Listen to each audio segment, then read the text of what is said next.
Hey guys, it's Ben the Coin Geek, and today I have a question from Mark asking about hey, I was watching your Copper Bonanza episode, Penny Frenzy, a couple of nights ago, and wondering your opinion on collecting slabbed copper for the long term. I've completed a mostly brown and toner unk set of Lincoln Cents in PCGS holders, and I'm always nervous that they will change color and thus value. Also, my 34 to 58 set is mostly in red, and I'm afraid that they will brown over. Before my estate is liquidated years from now, is this a reasonable concern? And if so, what do I do? Move into more silver, question, question, question. All right. Really a nice question here, Mark. Thanks for asking. Something just to ponder, because I know we have lots of penny collectors and cent collectors out there. And so one of the things that people should be aware of is if you buy graded copper coins in PCGS or NGC holders, their grade guarantee is only good for a certain amount of time. Last time I checked, it was at a decade, so which means there was a born-on date or a graded date for these coins. And the reason they only guarantee them for 10 years is because there is a chance that they can change over time. Now, one of the things that he mentions at the end is, should I switch to a different series? And we'll talk about that more in detail here in a little bit. But one of the things that I want to point out, Mark, is that I've had lots of graded coins that were silver coins that clearly had changed over time in their holders. Now, mostly those were in other holders that were not the old PCGS holders. A lot of the old PCI holders actually said 100% white on them, and then you get it and it's like 100% tone. So you know that it's changed color without even having any type of reference. So my main point there is that you can definitely have coins that are silver that will change color over time. And so this gets back to us being kind of a little picky when we buy coins. The one thing that the silver and copper have in common is that you want to look for spots, right? If it has spots on it, there's a chance, especially if it looks like it's physically on the coin. In other words, there's something that's like a little tone mark that is just flat on the metal, probably not a big deal. But if it almost looks like there's something growing on the metal, shouldn't be in a holder anyways, but if it's there, you want to avoid a coin like that because that spot can definitely spread. You're more likely to see those on copper than on silver. So should you avoid some of these coins, and what should you do if you're buying nice red coins? So his value question is very important. So for those of you who don't know, especially on earlier coins, earlier copper coins, the more red a coin is, generally speaking, the more valuable it is. There are certain coins that are really hard to get in a nice original red color, and those coins command a premium. And so the danger there is if you're in that area of collecting, and even if you're buying more modern coins that aren't that expensive, but you want them to stay red, right? There's always the possibility of some downside. But in the case where you're buying an expensive coin, then you got to be really careful that it's not going to tone over. So what I would tell you is that on something that looks like it's going to tone over, in other words, if you have a photographic memory or just a photograph, and you can compare your coins annually, this is something to do. This is like an action step here. So, take notes, boys and girls. So you can actually take a photograph of your coins every 6 months. You can highlight areas where there's some color or color change happening. So you want to have the pictures because you don't want to psych yourself in or out of something, right? You don't want to sell your coins in a rush because you're convinced something is happening that's not really happening, right? But on the other side, you don't want to, convince yourself that, oh, it'll be fine, and it's already changed 3 shades to a darker color.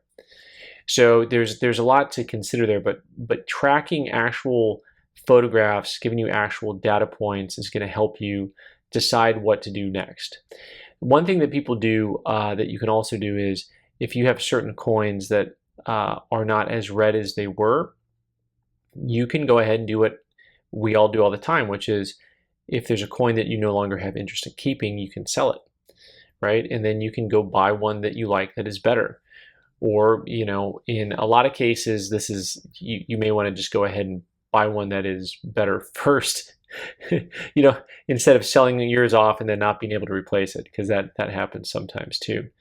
I don't want to really get people away from collecting red cents, right? I don't think that's necessary.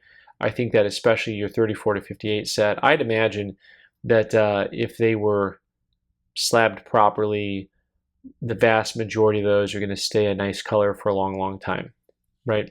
One of the things that I want to get into though is, this question here is very specific about having the actual coins that are red and other things to consider.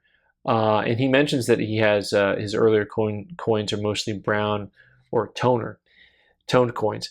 And so one of the things with copper you may want to consider is something that I haven't really seen happen a whole lot is if you are buying things that are toned over, I haven't seen too many of the toned coins that are toned over end up uh, changing color much over time, right?